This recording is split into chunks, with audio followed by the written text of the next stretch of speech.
आदम और हव्वा कौन है और वह कहाँ रहता है? पहले तो ये समझें आदम कौन है। आदम आदमी को कहते हैं, मनुष्य को कहते हैं। धरती के पहले मनुष्य को ही आदम कहते हैं। धरती के सभी मनुष्य उसी आदम की संतान हैं। आदम उस परमात्मा का नाम है जिसे सर्वशक्तिमान कहते हैं। सभी धर्मों ने उसका वर्णन अपने अनुसार किया है। कोई उसे परमात्मा कहता है, कोई उसे ईश्वर कहता है, कोई उसे परमेश्वर कहता है, कोई उसे आदम कहता है, कोई उसे गुरु कहता है, कोई उसे शैतान भी कहता है। और शैतान इसलिए क्योंकि उसने आदम को ही अनेक धर्म और जाति में बांट रखा है।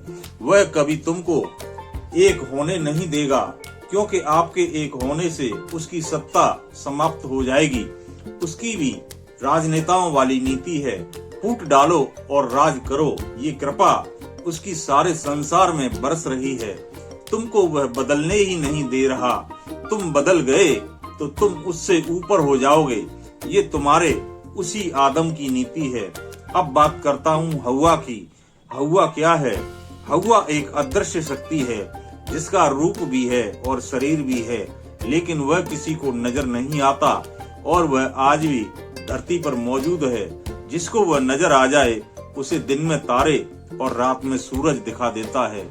आजकल उस हव्वा को मैंने बोतल में बंद कर रखा है। किसी को वह हव्वा देखना है तो मेरे पास आ जाना।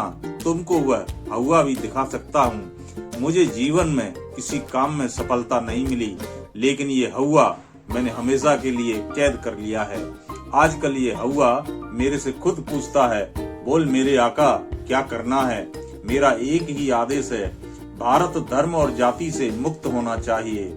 और धर्म और जाति से मुक्ति का काम शुरू भी हो चुका है। धर्म और जाति के ठेकेदार कान खोलकर सुन लो, तुम्हारी उल्टी गिनती शुरू हो चुकी है।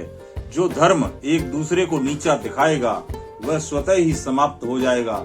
जो जाति एक दूसरे को नीचा दिखाएगी वह भी स्वतः समाप्त हो जाएगी।